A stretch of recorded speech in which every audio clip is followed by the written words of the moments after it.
그래가지고 드디어 쏘는가 보다. 이제 또 하나의 뭐 역사적 해전을 만드는가 보다 했는데 안 쏴. 그래가지고 위에서 막 난리 칠 거 아닙니까? 왜 안 쏴 임마. 그러니까 포가 고장나는 거예요. 그래서 이거 수리한다고 뒤로 함정을 빼가지고 그거를 갖다가 수리하느라는 동안에 북한들이 그냥 갔어요. 그게 불량포입니다. 그게.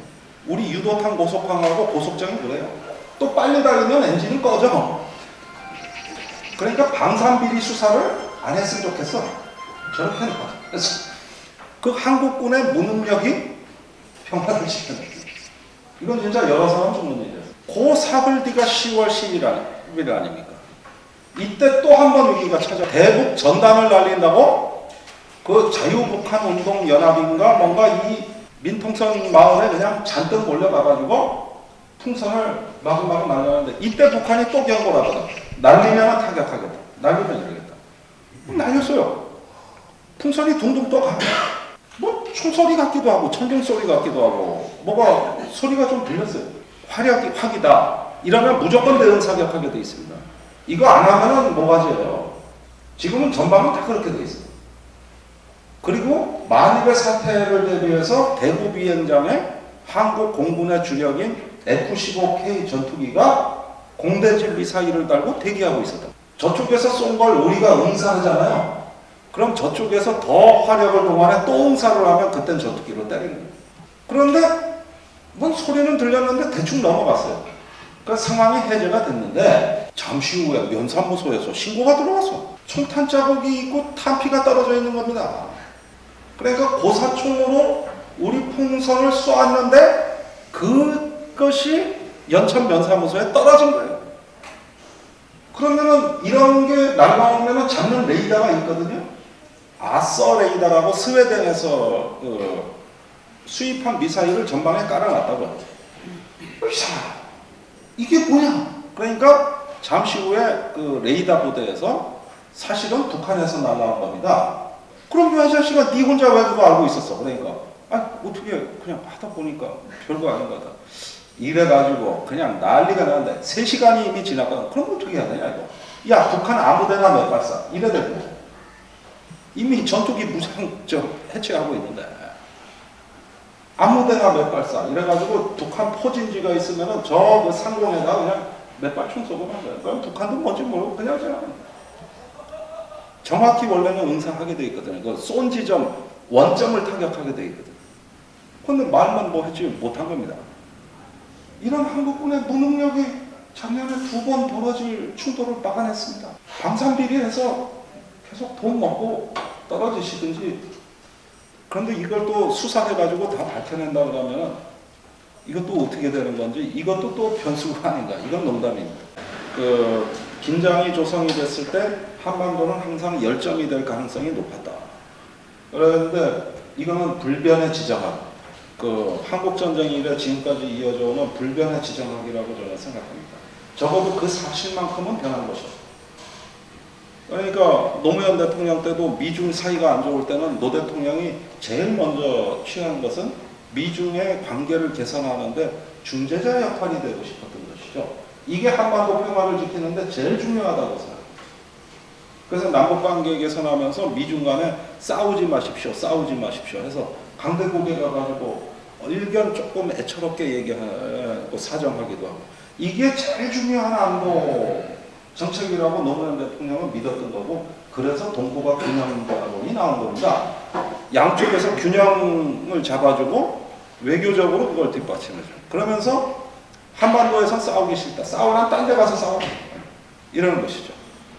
그런데 동아시아라는 링에는 4개의 링 구석이 있다고 하는데 한반도, 남진아해, 그 다음에 싱가포르, 다오디다오, 그 다음에 우리나라 서인데 이 4개 중에 어디가 제일 위험하다고는 말할 수 없는 거예요. 강대국이 왜 강대국이냐면 어느 구석에서 싸울 수 있는지를 자기가 선택할 수 있다는 거예요. 그러니까 아웃복서가 유리한 것은 상대방을 어느 구석에서 한번 공략하자는 것을 자기가 주도할 수 있을 때 이게 유리한 강대국의 특권입니다. 그러면 한반도가 유리할 수도 있지만 남진아해. 지금 남사분도 시끄럽습니다. 중국이 필리핀 밀어붙였습니다. 아니면은 언제 또 타이완, 지금은 평화롭죠. 그러나 노무현 대통령 시절 10년 전만 해도 보십시오. 거기가 제일 위험했어요. 그때 타이완이 제일 위험했어요. 그리고 서해주. 그런데 이제 여기서 남북 간에 최근에 벌어지는 그 이상한 현상들은 우리가 초청장을 보내는 겁니다. 미중 간에 여기서 싸우라. 우리가 초청장을 보내는 것이죠. 그리고 역사는 항상 그럴 때 우리 한반도에 크나큰 아픔을 줬다는 것이죠. 김정은 위원장이 그것과 더불어 가지고 그 서해에서의 어떤 재래식 무기로 이렇게 위협이 고조되면서 동시에 같은 날 벌어진 일은 저기 동해 심포 앞바다에서 우리가 지금까지 듣지도 보지도 못했던 이상한 미사일을, 이게 뭐냐면은 물속에서 튀어나와가지고 잠수함 발사 미사일인데 북극성 1호다. 그게 뭐냐? 얼마 전까지는 미사일 방어한다, 사드 배치한다, 이건 뭡니까? 앞에서 날라오는 걸 막겠다는 방어 무기인데 잠수함에서 쏜다는 얘기는 뒤통수로 와서 쏜다 이 얘기예요. 안 보이게 뒤로 가가지고. 그러면 사드 이거 뭐 킬체인 다 필요 없을 텐다. 요게 조선일보 기사 논법입니다. 불과 며칠 전까지 사드 배치 안 하면은 나라 망한다고 얘기하던 언론이 그 언론인데 새로운 거 슬쩍 나타나니까 이번에는 그것도 필요 없다고 얘기하니까 무슨 매달 군사정책을 바꿔야 되는 나라가 됐습니다. 그런데 조선일보나 뭐나 작년부터, 아니 뭐 몇 년 전부터 보면 기사의 그 패턴을 보면은 항상 이럽니다. 북한의 무인정찰기가 서울에 나타났다. 그런데 한국군은 대책이 없다. 북한이 공기부양전 기지를 최근 서해 고항도에 졌다. 그런데 한국군은 막을 대책이 없다. 그 다음에 저기 뭡니까? 북한이 노동미사일을 원래 일본 쏘는 미사일인데 이렇게 가면 일본을 쏘는데 이렇게 쏴서 한국을 맞춘다. 그 다음에 요 며칠 신문 보십시오. 어제, 그저께, 그저께 조선일보 기사가 어떻게 결론을 내느냐. 뭐 다른 신문도 마찬가지예요. 북한이 잠수함에서 쏜다. 그런데 한국군은 대책이 없다. 대책이 없어야 기사가 되겠죠. 대책이 있으면 기사가 되겠어요. 대책 없는 거 당연한 거예요. 새로운 게 나타나는데 어떻게 대책이 있고. 그리고 그런 대책을 다 세우면 슬쩍슬쩍 보여주면 우리는 몇십조 원에 달하는 무기 한번 사들여서 써먹는데 10년 이상 걸리는 무기 다 사야 되거든요. 얼마나 갖고 놀기 좋습니까? 그건 북한 심리전이죠. 그런다고 또 북한이 뭘 보여주면 그것을 무슨 교주처럼 따라다니면서 믿는 세력은 대한민국에 저 보수 언론밖에 없어요. 우리는 그냥 긴거 뭐 그럼 야구공 한번 잘 던졌다고 다 박찬호 되고 다 유현진 되겠습니까? 그런 식이라면은 뭐 세계 웬만한 나라 다 갖고 있지. 그러니까 그걸 기술적으로 분석을 해봐야 아는 거거든요. 해봐야. 근데 필요 없어요. 야 드디어 새로운 거 나타났어. 대한민국 대책 없어.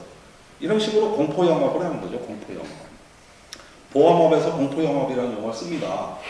저기 불량보험 상품이 있거든요. 이거 팔아먹는 방법 간단해요. 노후가 얼마나 비참한지만 계속 알려주면 되는 거죠. 그러면 상품 가입 다 합니다. 이거 보험업에서 하는 그 영업이 지금 보수 언론에서 하고 있는 거하고 비슷한 농법이고 항상 대책이 없어야 돼. 그러면 앞으로도 나올 게 숱하게 많아요. 그거 다 대책 세워야 되나? 아니 오늘 지진이 나도 우리나라는 대책 없고 백두산에 화산이 폭발해도 대책이 없고 제가 내일 암에 걸려도 대책이 없는 거예요. 원래 개인이나 국가는 불완전한 존재입니다. 이런 것에 대해서 대책이 없다는 동어반복만 계속 되풀이하면 어떻게 돼요? 그럼 이민 가야지. 저기 자기들은 강남 아파트에서 살면서 저기 대책이 없다는 말만 주구장창 해대는 이 저희가 뭐냐 이게. 그리고 어떤 거는 대책이 없어야 돼. 북한 핵무기 개발하면은 우리 가장 좋은 대책은 우리도 핵무기 이건 정치적으로 대한민국의 정치적인 위상은 이 대책을 갖지 말라는 나라 아닙니까? 비핵국가니. 그러면은 대책이 없는 건 당연한 것이죠. 이 상상력의 공장에서 대한민국 국가 파멸의 시나리오가 매일 대량 생산이 되고 팔자고 찍혀나가고 총편 하루 종일 들어주고 이렇게 되는 거예요. 그러면 또 무기 왕창 사야 될 거 아닙니까? 국방비 늘려야 될 거 아닙니까? 지금 미국은 우리한테 공식 요구를 전달했습니다. 한국의 국방비 늘리라는 것을 미국이 GDP의 4%를 국방비에 씁니다. 전 세계 국방비 다 합쳐야 미국 국방비예요. 올해 또 늘었어요.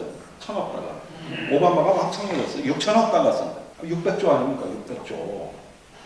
그 의료보험도 안 되고 복지도 안 돼가지고 난리난 나라가 국방비 더 늘리고 있어요 지금. 한때 뭐 시캐스터 뭐 예산 자동삭감 그거 다 헛소리예요. 올해 늘어난 게 사상 최대 국방비가 늘어났습니다. 아까 중국 말씀드렸죠. 3년간 2배 늘어납니다. 아니 뭐 그냥 무기 못 사 환장했으니까 그래도 막 전략적으로 충돌하겠다 이게. 그러면 한국 보고는 뭐냐 하면은 국방비를 미국의 GDP 수준에 맞추라는 겁니다. 우리가 지금 2.6%거든요. 이걸 4%로 늘리라. 그러면은 국방 예산 70% 증액해야 됩니다.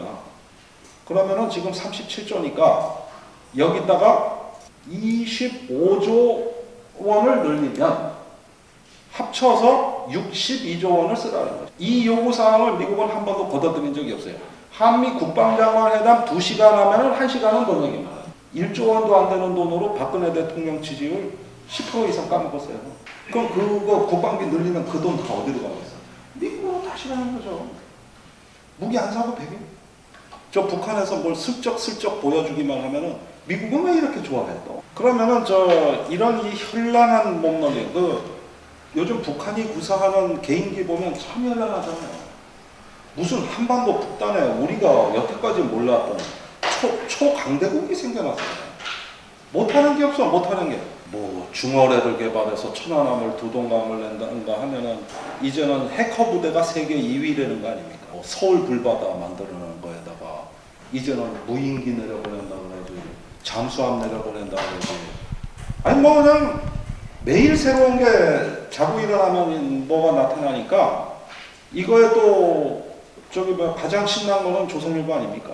아니 대책이 없다고 써버리니까. 대책이 없는 사람들. 이런 공포 영업 속에서 잘 보십시오. 통치자가 가장 통치하기 좋은 대상은 공포에 질린 대중들처럼 통치하기 좋은 대상 없어요. 이런 뉴스 매일 깔아버리니까 박근혜 대통령은 외국 가서 잠시 쉬었다가 돌아와서 보름간 병원에 누워있기만 해도 지지율 8% 올랐어요. 어디서 그 방법이 어디서 나와요? 사람들을 무섭게 만드는 거죠. 거기에다가 이렇게 공포에 질린 대중들은 잘 복종하고 민주주의에 대해서 멀어집니다. 그리고 어쩌면 민주주의보다 독재를 더 좋아합니다. 그게 공포에 질린 대중의 속성이에요. 히틀러가 바이마르 공화국 헌법은 유럽에서 가장 민주적인 헌법이었습니다. 이 헌법 무력화하는데 3년이 안 걸렸어요. 이 바이마르 공화국의 헌법 체계에서 독일은 가장 민주적인 정치 체제. 그런데 히틀러라는 한 놈이 나타나서 폴란드에 있는 독일 사람들 다 죽는다 이래버리니까 KBS에서 윤일병 사건이 터지자 군 가혹행위 제보를 받습니다라는 코너를 운영했는데 여기에 약 600건의 제보가 들어왔습니다. 군 생활 중에 있었던 가혹행위. 그 중에서 육하 원칙에 부합되는 거를 다시 추려보니까 140건으로 압축이 됩니다. 그런데 600건이건 140건이건 제가 이제 국방부에 나가는 그 경영혁신 자격으로 KBS의 그 자료를 받아서 분석을 해보니까 제3자 제보가 한 건도 없다는 거예요. 직접 겪은 피해자 제보가 99.9%. 한 번 군에서 평생 못 잊을 가혹행위를 당하면 20년 지나도 안 잊습니다. 가해자 다 잊어버립니다. 그런 사실 자체를 몰라요. 방관자, 제3자 다 잊어버립니다. 그리고 당한 피해자만 기억을 하는데 그 피해자는 지금 그 가해자가 어디에 사는지 아직도 쫓아다니고 적습니다. 걔 이름은 뭐고 지금 포천에서 장사하고 있고 걔네 집안은 어느 정도 사는 이것까지 매년 확인하고 있습니다. 이 응어리진 게 풀릴 때까지 그 원한과 적대감은요 겪어보지 않은 사람이 몰라요. 인간 이하의 대접을 받아본 거예요. 공식적으로 고발하지 않았다는 자기정당화 과정이 집단적으로 일어나기 시작하면서 이제는 기억 속에 망각하는 것으로 공모가 됩니다. 그 600건, 140건 중에 제3자 제보가 단 한 건도 없었다는데 저 좌절했어요. 제가 완전히 무너졌습니다. 이 애들 어떻게 갈 거야, 피해자들. 이거 입증할 게 없는데. 목격자가 나타나겠습니까? 안 나타나죠? 이게 우리 사회의 치부이자 정신의 감옥이, 양심의 무덤이 어떻게 형성됐는가가 바로 실체가 이겁니다. 고발하지 않습니다. 일단은 먹고 살기 팍팍하고 군대라는 공포스러운 집단에서 살고 봐야 될 거 아니에요. 그 사는 자기 생존의 방식은 잊어버리자는 거죠. 세월호가 왜 이렇게 됐습니까? 1년이 지났어요. 어느 날 이제는 사람들한테 양심의 부담을 주기 시작하니까 그 양심의 부담을 지기 시작하는 거죠. 나는 방관자로 이제는 편하게 살고 싶다는 거죠. 그 악성, 인간으로서 상상하기 어려운 그 악성이 어디서 나왔냐 그랬는데 책임이 n분의 1로 등분되는 순간 다 편해집니다. n분의 1로 등분되는 순간 이건 내 책임 아니라고 누구나 생각하는 게 그 6명 전원이 똑같더라는 거예요. 1박 2일간 그 몸집 잡고 여린애가 670대를 맞고 사망했습니다. 670대면은요 거의 매시간 맞은 거예요. 매시간. 670대를 맞았고 전이 봐서 37일 중에 36일을 구타당했습니다. 36일. 이것에 재판이 열릴 때조차도 초기 재판에서 피해자들은 누구도 양심의 가책을 느끼지 않았어요. 우리는 원래 이런 집단입니다. 이걸 항변하는 거예요. 왜 그럴 수밖에 없었는가? 우리 자식들, 우리 제자들 안 그럴 것 같습니까? 걔들 다 남의 집 귀한 자식들. 그러나 우리가 알지 못했던 어딘가에 잠재된 악성이 어떤 조건만 맞으면 솟구쳐 오르는 거예요. 그런데 이런 것들은 이즘에 학교 연구할 때도 유사한 현상이 많이 나옵니다만 집단 따돌린 집단 폭행 당한 애를 병원에 입원해서 부모가 사과하겠다고 가해자 엄마가 끌고 갑니다. 그래가지고 병원에 누워있는 피해자한테 사과하라고 그러면은 애들 대부분 사과 못해요. 할 수가 없는 거야. 나보다 열등한 인간한테 어떻게 사과해? 제가 가해를 당한 거는 우리의 질서 속에 정당한 체벌이었다고 애들은 대부분 믿고 있거든요. 그런데 박근혜 정부는 지지율이 제일 높은 이유가 외교 안보를 잘했기 때문이라고 여론조사에 나옵니다. 대통령 개인의 외교 안보는 참 잘했어요. 한복도 잘 어울리고 화장빨 잘 받고 화장 외교, 의상 외교 잘했죠. 대통령 개인의 외교는 잘 됐는데 국가의 외교 안보는 어떻게 됐냐 이거죠.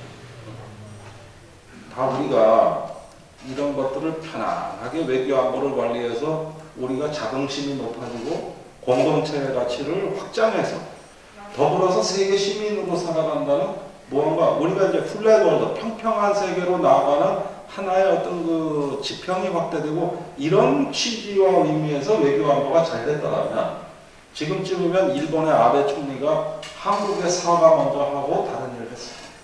한국이 양해해주지 않으면 양심적으로 우리는 헌법 개정이니 무슨 집단적 자위권이니 이런 망나니지 못했을 겁니다. 이건 어쩌면 우리 책임이죠. 우리 스스로가 내치를 이 모양 만들고 이렇게 했으니 박근혜 대통령 위안부 문제 얘기하면서 일본 보고 사과하라 그럽니다. 그러나 일본은 사과 안 해요. 똑같은 일이 세월호와 박근혜 간에 벌어지고 있는 것이죠. 우리는 정부가 책임져라, 진상규명해라. 그런데 박근혜가 내가 어떻게 해? 아니 안 한다는 말이 아니라 한다 안 한다는 그 말 자체도 할 수 없는 거야. 내가 저 사람들을 어떻게 상대하냐. 그게 아베가 박근혜를 바라보는 시선. 시민이 반발하면 국가는 알맞은 공포가 존재하기 때문에 내가 대통령에서 물러나고 국가가 흔들리면 더 공포스럽고 더 혼란스럽잖아요. 그걸로 모든 시민들이 인질로 잡혀 있는 것이죠. 이렇게 되면 지금 여당은 앉아서 이제 선거 이기고 지지율 오르고 야당은 해도 안 되고 이런 구조가 왜 생겼느냐? 이제 시민들 사이에서 새누리당은 1등당, 새정치연합은 2등당, 그 다음에 나머지 군소정당은 3등당 이런 식의 서열 구조가 머릿속에 쓴 거예요. 그렇게 해서 그에 맞는 자기 분수에 맞는 짓을 하면 조금 더 주겠다. 이런 식으로 이미지를 만들어 놓는 것이. 그것이 선거라든가 각종 어떤 뭐 정치 행위 속에서 서서히 확인되는 무서운 세상이 오고 있는 겁니다. 그래서 제가 너무 극단적이고 비관적으로 말씀드렸는지 모르겠습니다만 저는 작년부터 죽음이 있는 걸 다 쫓아다녔습니다. 제가 국회 세월호 특위위원이었다가 전문위원 하다가 새누리당에서 제척해서 언론인이라는 이유로 쫓겨났고 그 다음에 윤일병 때 국방부에 들어가서 이번엔 병영혁신위원회고 요즘 사건도 다 쫓아다니고 그러다 보니까 작년 한 해 한국 사회에 유달리 죽음이 많았어요. 그것이 제 인생관을 많이 바꿔놓더라고요. 제가 이제 생각이 작년에 한 해를 거치면서 많이 바뀌었거든요. 왜 이럴까 왜 이럴까 이러다 보면은 어느 순간에 깨닫습니다. 죽음 그 자체는 어쩔 수 없을지 모르나 그걸 바라보는 우리의 시각이 너무 병들어서 사회에서 그래가지고 결국은 피해자에 대한 격리 이게 뭐냐면 썩은 사과 골라내기 저 사과가 하나 썩은 게 상자에 있으면 나머지가 제값을 못 받는 거예요. 골라내고 솎아내고 이런 식의 어떤 그 격리, 차별 이런 식의 사회를 저는 어디 다른 데 가가지고 구토하는 사회라고 표현을 합니다. 이 소화를 못하고 어떤 이물질을 뱉어내고 구토하듯이 사회가 개인을 처벌하거나 격리하는 사회라고 하거든요. 이런 식의 표현을 많이 하는 거죠. 그래서 우리 외교안보도 지금은 하나의 어떤 그 동아시아 정세에서 만약에 분쟁이 많아진다면 지금 한반도가 대단히 위험한데 올해가 고비가 됐다는 거 하고 두 번째는 그런 가운데서 우리 외교안보가 붕괴되고 추락한다. 이런 것이 이제 결국은 앞으로는 일본으로부터 사과받기 어려워질 것이다. 일본이 한국 이제는 미국이 저렇게 길을 살려놨으니 이제는 돌아와서 그동안에 한국에 대한 고압적인 자세가 더더욱 강화될 것이다. 안 그럴 것 같습니까? 두고 보십시오. 그렇게 되는 것 같다는 거. 더더욱 고압적일 것이다. 이것이고 이런 상황이라면 박근혜 대통령이 올해 6월에 미국 방문이 있는데 그거 취소해야 됩니다. 지금 국가가 이런 수치심을 당하고 이렇게 무시당하고 사과 한마디 못 받는다. 그런데 그 배후에 미국이 있다고 하면은 박근혜 대통령은 당당하게 나 미국 방문 취소하겠다고 나가야 돼요. 그런데 만약에 박근혜 대통령이 6월 달에 미국에 가는 날이면 다 녹아서 올 거예요. 미국이 그럼 일본 대신해서 사과해 준답니까? 꼭 우리가 사과를 받아서가 맛이 아니라 무시당한 그 한은 풀어야 될 거 아닙니까? 절대 미국은 그런 행동을 취하지가 않는다는 거. 이런 데서 전후 70년 질서가 오래 바뀌었다. 지난 70년은 일본이 패전국으로서 페널티를 부과받은 거였다면 이제는 앞으로는 그것은 없다. 북한의 위협이 점점 증가하면 우리는 일본에 대해 말 못한다. 왜? 한국 핵은 약하거든요. 일본 핵은 강하거든요. 이제는 미국한테 도와달라고 하고 일본한테 도와달라고 해야 될 판이거든요. 일본은 그걸 노리고 있다. 이제 한국 머리 숙이고 들어올 거야. 관계 정상화하자고 들어올 거야. 다 뽑아준 계산서인데 왜 일본이 앞서서 이게 지난 70년의 역사가 딱 종지부를 끊고 올해부터 시작된 거예요. 이게 정치적 족쇄가 올해 완전히 풀려버렸으니까 그게 미일 남북 관계예요. 대략적으로 동아시아 정세하고 이 동북아의 핵심적인 키워드만 그냥 일단은 두서없이 말씀을 드렸습니다만은 대체로 그 공감을 하신다면은 올해부터 통일운동 또 남북관계 개선 그 다음에 우리 외교안보에 있어서는 지난 70년과 앞으로의 70년이라는 경계선의 위치에 있다고 생각하셔도 무방합니다. 그 정도로 국제정세가 지금 달라졌습니다. 급변하고 있습니다. 여기 국내에 앉아서 우리는 뉴스만 보면 잘 모를 수도 있어요. 그러나 주변국에 다녀보면 실제 그렇다는 거죠. 그런 면에서 대안이라고 한다면 시민운동의 역량을 이런 공감대가 무언가 부당함이 있다고 느낀다면 국제연대 또 활동 또 시야를 확장시키는 다양성을 우리는 갖고 그걸 시민들한테 호소해야 됩니다. 지금 미국, 일본이 우리한테 얘기한 거는 과거를 잊고 미래로 가자는 거예요. 그런데 그 미래는 미안하지만 미래가 아니에요. 미국, 중국하고 갈라져서 전략적인 충돌하고 경쟁하고 한반도가 더 위험해지는 미래. 이것이 어떻게 미래입니까? 그건 과거를 답습하는 것이죠. 진짜 미래는 그 자체를 해소하는 게 미래죠.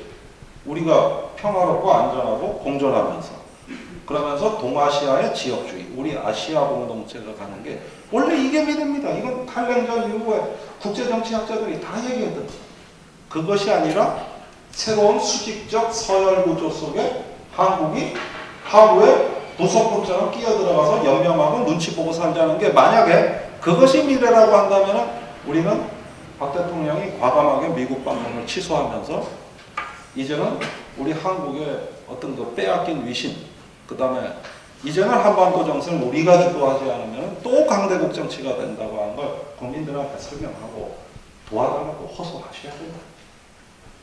그러지 않고 성과 없으면 또 들어 누울 겁니까? 또 들어 누울 겁니까? 그런 면에서 조금 어떤 시민적인 영향도 조금 더 어떤 어떤 이런 것들이 모아져 정부에 대한 압력이 됐으면 좋겠다. 이런 말씀드리고